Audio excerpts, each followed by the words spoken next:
9 personnes sur 1000 qui, à la fin de leur vie, disent « c'était correct ». D'après vous, qu'est-ce que les gens regrettent? Leurs erreurs? D'après vous, on s'en fout de ce que moi je pense, d'après vous. Mais là, vous savez, les gens regrettent les choses qu'ils n'ont pas faites. Tout le monde le sait. Tu sais, Jean Radondu, tout le monde chante ça à la fin. Et là, si on est un peu cohérent, je vais vous poser la question suivante. Si à la fin de votre vie, vous n'allez pas regretter vos erreurs, combien de temps devriez-vous passer chaque semaine maintenant à faire des plans pour éviter de vous tromper? 0 minute! Si on est cohérent pour Saint-Saëns. Parce qu'à la fin, vous allez regretter les 6 mois que vous avez perdus à y penser. Or, j'ai une petite nouvelle pour vous. Vous n'êtes pas assez intelligent pour mesurer les milliards de variables pour savoir lequel est le bon chemin. On peut mesurer 3 variables à la fois. 4, peut-être, pour une femme enceinte. C'est tout. Vous pensez vraiment que vous pouvez faire des plans et mesurer tous les scénarios possibles et impossibles? Et est-ce que les plus beaux moments de votre vie ne sont pas venus spontanément? Si vous saviez que vous saviez, et là, vous êtes devenu analytique.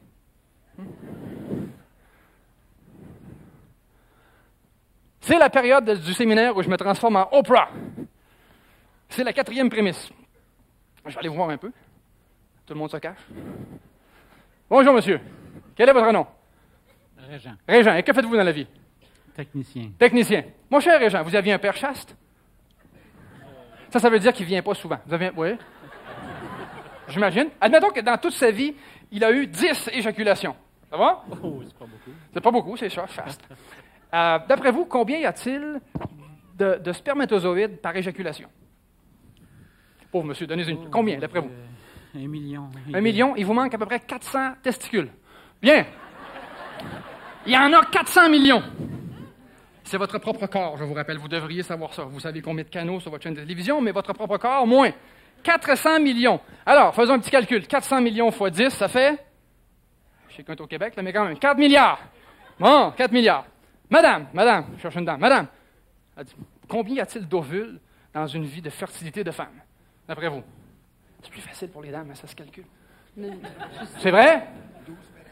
12 par année. Multiplié par 40. Ça fait à peu 35. près 500, 500, à peu près? Il y a déjà une dame qui m'a dit 5 millions. J'ai dit, madame, vous êtes plus vieille que la Terre.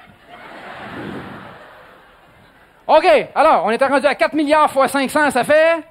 Vous êtes moins fin, là, hein? 4 milliards fois 500, les comptables, ça fait... Ça fait 2 trillions. Vous êtes là. Et vous dites, je ne suis pas chanceux. Vous avez une chance sur 2 trillions d'être ici. Pensez-y 3 secondes, vous êtes assis là. À côté de ça, la 649, c'est de la petite bière. Et ça, c'est avec un père chaste. Parce qu'avec un père le moindrement normal, vous auriez une chance sur 2000 trillions d'être assis là. Pensez-y 3 secondes. Et vous pensez que vous devez gagner votre vie? C'est avant que c'était dur! Ici, c'est les vacances! Mais ça, c'est comme si je vous amenais au Club Med, puis là, vous vous enfermez dans votre chambre, vous mettez le signe « Do not disturb », vous fermez des lumières, vous vous embarrez dans la salle de bain, puis vous lavez le plancher. Ah, c'est dur, la vie, tabarnouche. Mais qu'est-ce que vous faites? Si vous sortiez de la chambre, le plancher se fait laver tout seul. Quand vous allez au restaurant en vacances, est-ce que vous-même, vous sortez, vous allez dans la cuisine, courir le poulet, l'abattez, vous êtes de la cuisine, puis vous vous livrez ça? Non, vous vous asseyez avec le menu, je veux ça, ça arrive. Pierre, il faut payer pour y aller. Oui, vous avez payé avant! Une chance sur 2000 trillions. Ici, c'est le paradis terrestre. C'est ici qu'on est, maintenant. Vous n'avez pas à travailler fort. Vous pouvez choisir de laver le plancher. Si vous choisissez ça maintenant, sachez et dites à vos amis, je choisis d'avoir une vie de cul. Vous pouvez. Mais vous n'êtes pas obligé. 5e prémisse, c'est la dernière. Tout le monde sait et tout le monde dit, le monde est relatif. D'ailleurs, la durée d'1 minute dépend de quel côté de la porte de la salle de bain on se trouve. Hein? Vous y penserez. Et dans un monde relatif, si je veux avoir une chance de vous voir, je dois être séparé de vous. D'accord? Si j'étais un avec vous, je ne pourrais pas faire l'expérience de vous voir. Si je veux avoir l'expérience de la lumière, il faut à quelque part qu'il y ait de l'ombre. Sinon, je ne serais pas conscient de la lumière. Alors, réalisez que tout vient par paire d'opposés. Le chaud, on le connaît parce qu'il y a du froid, le haut, le bas, devant, derrière. Paradis et enfer. Il y a les deux. Les gens me disent, c'est bien beau tes histoires de paradis, mais qu'est-ce que tu fais de la guerre en Irak, tout ça? Oui, ça c'est le bout enfer. Est-ce que ça veut dire que vous êtes obligé de passer votre temps là-dessus? Parce que c'est ce que vous faites. Vous lisez les 10 premières pages du journaux. Pourquoi? Qu'est-ce que ça vous donne pour commencer la journée avec 2 jus d'orange, 5 œufs comme Rocky? Et là, on va bien partir ça, vous lisez les 12 viols, 14 meurtres, 300 bombes. Hey, ça part bien, ça. C'est les deux. Et si vous essayez de détruire l'enfer, vous allez aussi détruire le paradis. Il y a des gens ici qui ont déjà jardiné dans un jardin, il y a des roses, il y a des ronces. Vous n'êtes pas obligé de passer votre journée dans les ronces à dire « ça va mal la vie ». Il y a aussi les roses. Et l'endroit où vous mettez votre focus, c'est ce que vous allez goûter. Si je vous donne des lunettes rouges, des lunettes fumées rouges, vous allez voir tout le monde en rouge. Est-ce que c'est vraiment le monde qui est rouge ou est-ce que c'est vos yeux? Mais ça aussi, il y avait des phrases qui vous guidaient vers ça. Ne regarde pas la paille dans l'œil du voisin, regarde la poudre dans le tien. C'est très pratique, ça. Ça a été transféré de façon non pratique, mais les phrases étaient très, très concrètes. Alors, l'univers est bâti par de couples d'opposés, et la dualité, c'est un choix. Vous pouvez choisir le paradis ou choisir l'enfer. Et il y aura toujours les deux. Alors, à partir de maintenant, on ne va pas se demander ensemble qui a raison. On s'en fout éperdument de qui a raison. On va faire un exercice. Levez la main droite dans les airs. La main droite, c'est celle-là. Et là, je vous demande de pointer l'index et de faire des cercles dans le sens horaire. Bon, baissez un peu, je vais aller voir si vous l'avez. Horaire, monsieur. Horaire. Horaire. Horaire. Coudon, gauche, droite, horaire, anti-horaire, quel est le problème? Et là, si les gens dehors, vous voyez... Qu'est-ce qui se passe? Là, vous pouvez arrêter. Là, c'est vrai qu'on va regarder une secte. Vous pouvez arrêter. Qu'est-ce qui se passe? Première question. Combien y a-t-il de réalité absolue dans ce qu'on vient de faire? Absolue. Absolue, il y en a une. Vous faisiez un mouvement. C'est toujours le même mouvement. Combien y a-t-il de réalité relative? 2. Monsieur dit 2.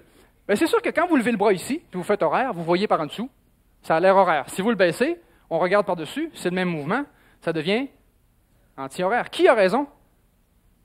Tout le monde. Tout le monde a toujours raison. Ça règle bien des chicanes, ça. Monsieur, votre femme dit qu'elle vous trompe, elle a raison. Vous dites non, vous avez raison. Bon. Et il n'y en a pas deux. Les gens, à la dernière rangée, je vous demande de dire si je tourne dans le sens horaire ou anti-horaire actuellement. Plus vous êtes loin, plus vous allez dire, je ne sais pas, je n'ai pas la profondeur. Tout ce que moi je vois, c'est gauche-droite, droite-gauche. Et ils ont raison. Il n'y en a pas deux, il n'y en a pas trois. Il y a une infinité de points de vue. Ce sont des points de vue. Ça, c'est un point de vue, puis ça, c'est un point de vue, puis ça, c'est un point de vue. Et tout le monde a raison. Alors là, comme vous aimez ça, vous ostinez, je vais vous envoyer faire un test. Pas maintenant, mais plus tard. Là, je vais voler le crayon à quelqu'un. Monsieur, lancez-moi votre crayon. Merci. Voici ce que vous allez faire. Vous avez un papier pour écrire, des expériences à faire. Je vais vous en balancer plusieurs. Demain, vous allez prendre un crayon feutre vert, à mine large. Et pour chaque argument que vous aurez dans la journée, vous allez vous faire un gros trait sur le bras. Alors, même si vous avez un complet cravate, ça ne me fait rien. Et quand il n'y aura plus de place sur le bras, vous continuerez avec le front et tout le reste. Et à la fin de la journée, quand vous aurez l'air d'un zèbre, vous comprendrez que vous passez toute votre vie à vous ostiner. Et pourtant, tout le monde a raison. C'est très simple à démontrer. Ça dépend du point de vue. Alors là, on ne va pas essayer de dire « Morancy, as-tu raison? » l'autre. On s'en fout qui a raison. La seule question qui vaut la peine maintenant, c'est est-ce que votre point de vue, à vous donne la vie que vous voulez? That's it, that's all, on arrête là. Pas est-ce que tout le monde doit manger des vaches ou du foin. Votre point de vue à vous donne-t-il ce que vous voulez? On arrête là. Et dans la suite, on a fait une enquête des personnes qui semblent avoir des vies plus le fun. Et on est allé voir, ils ont quel point de vue, eux? Et c'est ce qu'on a appelé la capacité de satisfaire ses désirs rapidement et sans effort. Ils prennent le point de vue que c'est possible d'avoir tout ce qu'on veut sans forcer. À la base, c'est maintenant le point de vue qu'on va prendre pour la suite.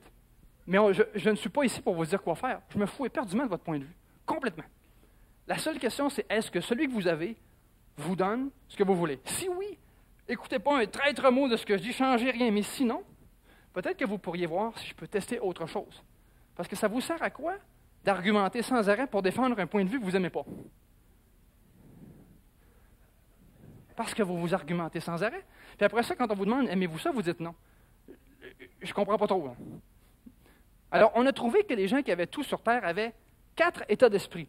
Il y avait 4 choses qui étaient très communes à tout ce monde. La première, tous ces gens-là testent avant d'accepter quelque chose.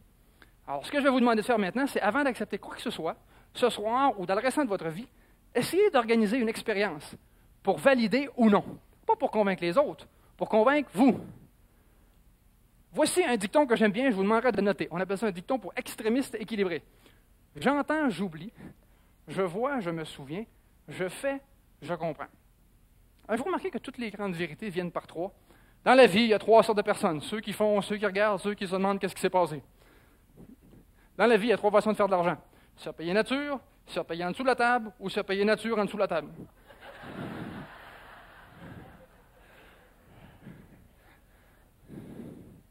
Et il y a, j'entends, j'oublie, je vois, je me souviens, je fais, je comprends.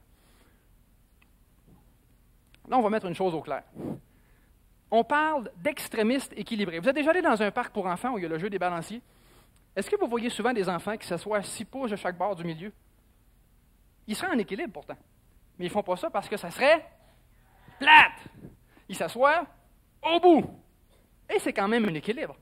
Donc, on peut être équilibré en étant aux deux extrêmes. Le problème, c'est que quand les gens s'embarquent dans une aventure, moindrement un peu spirituelle, ils s'en vont dans l'extrême. Ils mettent 2 cailloux à l'entrée, une chandelle en arrière, puis une fontaine sur la tête, font du feng shui, puis bon.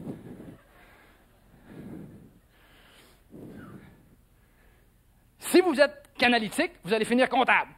Si vous êtes que spirituel, vous allez finir dans une grotte. Le but, c'est d'être un comptable dans une grotte. Les deux au bout en même temps. Non, mais c'est parce que les gens viennent fous, ils nous écrivent, Pierre, j'essaye, demandez, vous recevrez, je demande, ça fait 3 jours, j'ai mal à la tête, je demande, j'ai plus mal à la tête, j'ai plus mal à la tête, prends les aspirines! Venez pas fou avec ça. C'est les deux bouts. On cherche Dieu à l'extrême, j'ai passé 3 semaines avec les Hare Krishna à chanter dans les rues pour savoir si c'était vrai. Ça marche, c'est super le fun, ils ne sont pas capotés, ça fonctionne. Mais le lendemain matin, je change des couches. On fait les deux. Alors le défi, c'est de devenir des extrémistes équilibrés. Si vous voulez aller loin dans le divin, il va falloir avoir des racines profondes. Les plus gros arbres sont enracinés loin. Alors là, vous ne pouvez pas vous asseoir dans le fauteuil et dire « Pierre a dit, j'ai écrit sur papier, je ne fais rien ». Il va falloir poser un geste quand même. Vous comprenez? Je ne suis pas sûr. Vous comprenez? Oui. Non, mais si vous savez les courriels qu'on reçoit, « Ah, je demande, t'as fait quoi hier? » « Ben, je demande. » C'est possible de tester des sortes de médicaments et de prendre l'aspirine quand ça ne marche pas. Jusqu'à temps que vous soyez capable de vous guérir par la foi pure. Et il y a des gens sur Terre qui sont capables. J'ai vu des choses qui sont indescriptibles. Mais la plupart des gens ne sont pas là. Ne cherchez pas à fonctionner comme ça, tout de suite. Alors, il faut faire les trois. J'entends, j'oublie. Alors, le problème, c'est que d'après moi, vous achetez n'importe quoi. Vous achetez n'importe quoi parce que vous l'avez lu ou entendu. Par exemple, qu'est-ce qui influence les marées? La Lune. Oui. C'est incroyable les niaiseries que vous avez appris. Est-ce que vous avez appris ça dans Allopolis? La Lune. Êtes-vous allé vous-même mesurer avec un petit appareil sur le bord d'un lac que la marée bougeait quand la Lune... Vous avez fait ça? OK. Vous avez appris ça où? À l'école. Belle réponse. Bien. Vous avez appris ça parce que tout le monde vous l'a dit. Là, je vais vous donner la vraie réponse. Mon Dieu. Nikola Tesla, il y a une centaine d'années, c'était un contemporain de Thomas Edison. Il n'était plus dans l'ombre. Il a inventé le courant alternatif. Il a aussi étudié les plaques tectoniques. Vous savez, c'est les plaques sur lesquelles les continents sont assis et dérivent. Et de temps en temps, ces plaques-là font un mouvement d'oscillation de haut vers le bas. Et c'est ça qui cause la marée. Ça n'a rien à voir avec la Lune, mais vous achetez n'importe quoi. Et le pire, et là, vous allez arriver chez vous ce soir, vous allez appeler votre belle-sœur. C'est pas quoi? C'est pas la Lune! Et là, vous en avez pour 6 mois à vous ostiner. Le problème, c'est que vous êtes vraiment prêt à acheter n'importe quoi. Parce que ce que je viens de vous raconter, c'est complètement faux. Mais moi qui suis physicien, je suis sur un stage, et si j'avais continué, et croyez-moi, en physique, je peux vous perdre en 5 minutes, si j'avais continué, vous seriez sortis d'ici en croyant dur comme fer que c'est des plaques tectoniques, qu'il y a un mouvement d'oscillation à 60 Hz par minute. Bon. Et c'est faux. Mais dites-moi que vous n'étiez pas prêt à commencer à croire que c'est ça. Ça m'a pris 30 secondes. Imaginez-vous ce qu'on peut faire avec vous en 20 ans. Ça n'a pas de bon sens ce que vous avez avalé. Mais vous ne l'avez pas testé. Voici un exemple. Quand j'ai écrit « Demandez, vous recevrez », je cherchais des exemples de ma propre vie et je me suis rappelé que quand j'étais jeune, ma mère nous servait des pièces de jambon avec les 2 bouts coupés. Mais quand on est jeune, on n'est pas stupide, on pose des questions. Je dis « Maman, pourquoi tu coupes les 2 bouts du jambon? » Ma mère a dit « Je ne sais pas, ta grand-mère faisait ça. » Bon, J'appelle ma grand-mère, grand-maman, quand vous servez le jambon, vous coupez les deux bouts, j'aimerais savoir pourquoi. Ma grand-mère a dit, mon petit gars, c'est une bonne question, mais je ne sais pas. Ton arrière-grand-mère faisait ça. Bon, mon arrière-grand-mère était décédée, mais j'avais encore quelques vieilles tantes. J'appelle les vieilles tantes, je dis, mes tantes, pourquoi arrière-grand-maman coupait le jambon aux deux bouts? Il dit, mon petit gars, le four à ta grand-mère il était petit comme ça. Il rentrait pas le jambon. C'est ça la raison, OK? C'est pas que toutes les bactéries du monde, c'est ça la raison. Et là, on a eu 3 générations de coupeuses de bouts de jambon pour rien.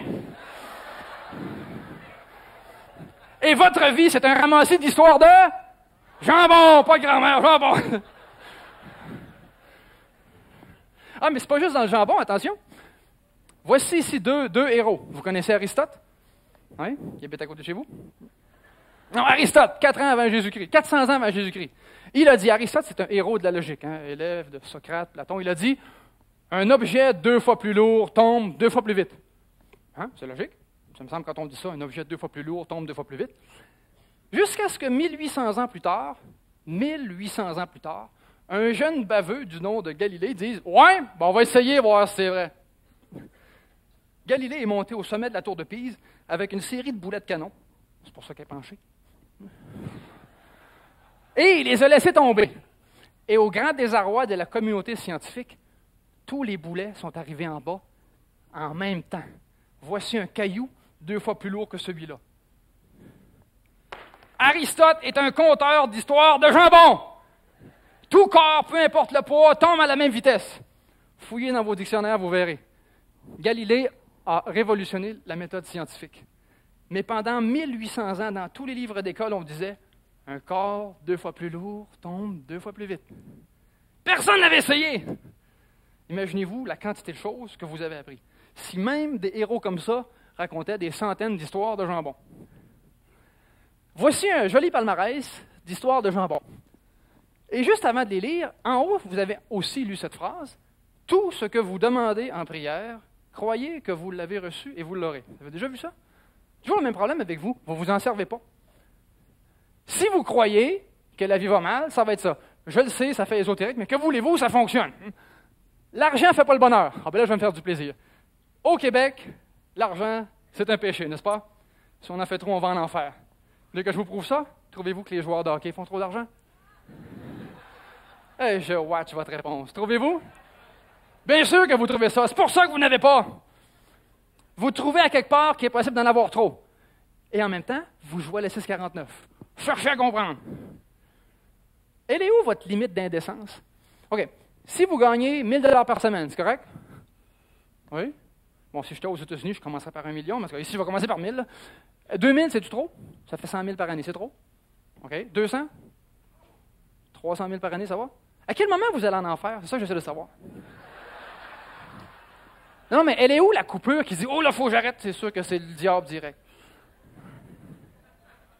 Vous avez raison, l'argent ne fait pas le bonheur. La pauvreté non plus. Vivre dans un 3,5 avec 4 enfants, 3 jobs de faillite, c'est pas le bonheur. Et c'est pas obligatoire. Bon, je ne sais pas si vous avez voyagé. Ah non, c'est vrai, vous êtes sur un budget, vous autres.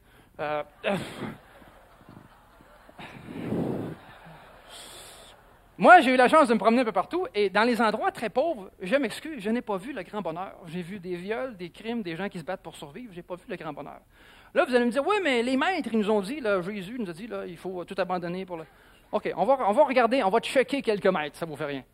Salomon, c'était un roi, il était assez riche. David, c'était un roi, il était assez riche. Krishna, c'était un roi. Allah, Bouddha, c'était un roi avant de choisir d'avoir... Jésus, c'était pauvre, ça, d'après vous? Si vous pouviez faire apparaître votre pain, vous seriez pauvre, d'après vous? Tous les grands maîtres que j'ai vus étaient de multimilliardaires avant de faire le choix de se détacher et d'être indifférents. Ils avaient fait la paix avec l'argent. L'argent, ce n'est pas la source de tous les péchés. C'est l'attachement à l'argent. Et savez-vous qui pense à l'argent sans arrêt? Ceux qui n'en ont pas. Et ça devient votre Dieu, parce qu'attention, je vous rappelle la prémisse au début, tout ce qui occupe votre esprit, c'est ce que vous allez goûter. Alors, j'aimerais que vous calculiez, expérience additionnelle, le nombre d'heures par semaine où vous pensez à l'argent. Juste pour le fun. Vous allez prendre ça, je vais faire ce devoir-là, vous allez calculer combien d'heures par semaine vous pensez à l'argent. Vous le comptez, vous le placez, vous le planifiez, vous le circulez, vous l'empruntez, vous le jetez, vous le gaspillez. Bon, sans arrêt, hein? Alors, vous servez qui? Si c'est ça qu'il y a dans votre tête sans arrêt? Vous pensez qu'à ça. Et là, vous avez des phrases comme « Il faut mettre de l'argent de côté pour ses vieux jours ». Celle-là, il faut me l'expliquer. Je n'ai jamais compris comment on fait pour avoir de l'argent devant soi quand on la met de côté.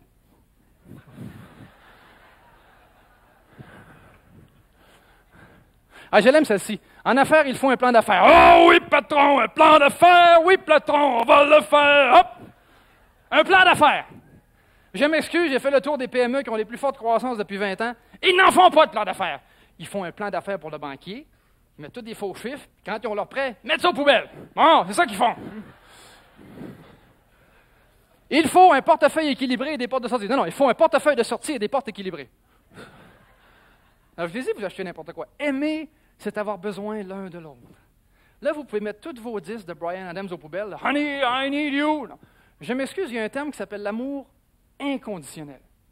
Et si vous avez besoin de l'autre, c'est que vous forcez une condition. J'ai besoin que tu sois d'une certaine façon pour me rendre heureux. Il y a une condition à ça. Les gens qui s'aiment sans condition. Alors, vous allez vous tourner vers l'autre et vous allez dire, chérie, j'ai pas besoin de toi. Et après la claque, vous direz, non, mais c'est parce que j'ai pas besoin de toi que je peux être bien avec toi. Parce que j'ai pas d'attente. Et vous vous êtes fait remplir avec des histoires comme ça. Et il y a même Jacques de Bourbon-Busset, vous connaissez ce Français-là qui avait écrit des beaux aphorismes, qui a dit un jour, aimer, ce n'est pas se regarder l'un l'autre, mais c'est regarder ensemble dans la même direction. Ouais, mais quand tu pratiques le Kama Sutra, c'est pas possible.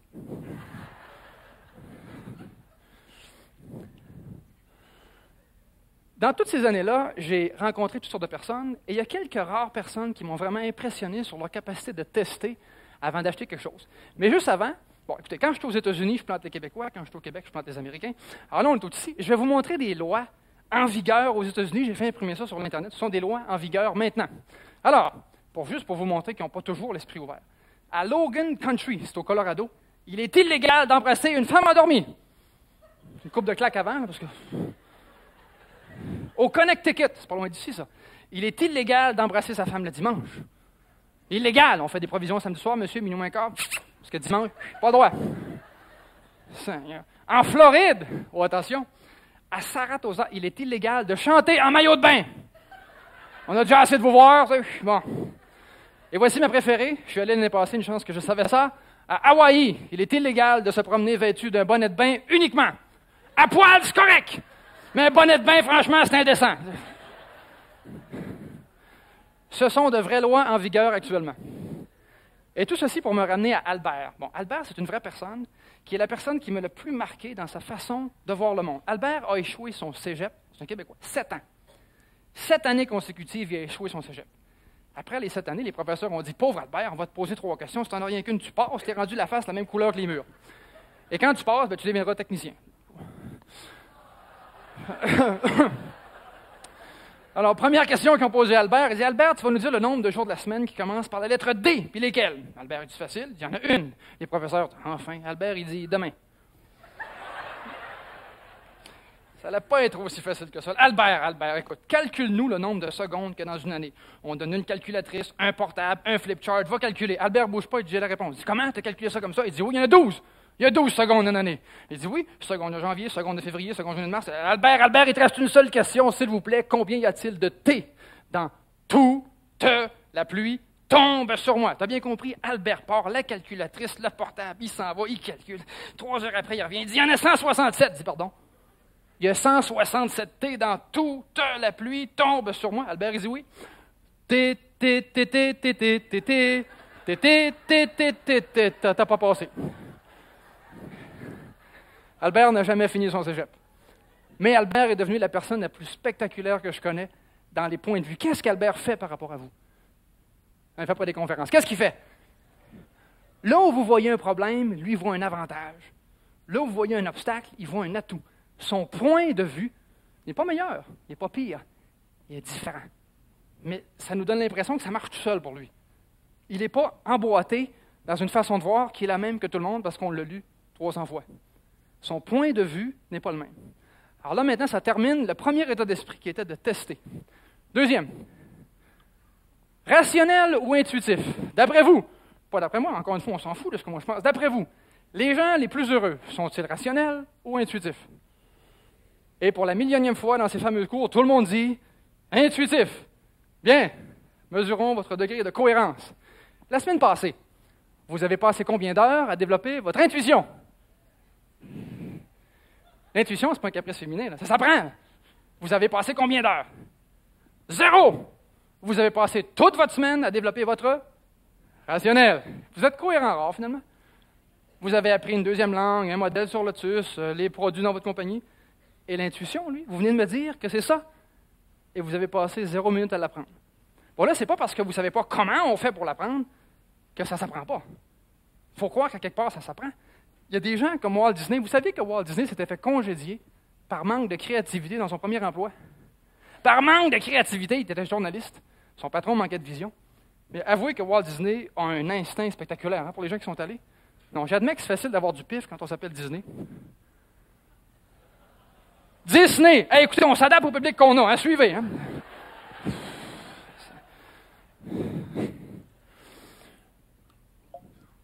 Troisième, l'émerveillement et l'insouciance d'un enfant. Quand je demande aux gens les personnes les plus heureuses sur Terre, « Oh! Salut! Excusez, voici mes professeurs qui arrivent. Alors, Timmy, mon deuxième, Shirley, ma première. Et moi, ils me suivent partout. Hein, alors, je m'excuse, ils passent avant vous. Je leur ai amené leur Xbox pour qu'ils s'amusent un peu. Tiens. Ça va? Bon. Alors, les enfants, ça vous dérange, ça? Hein?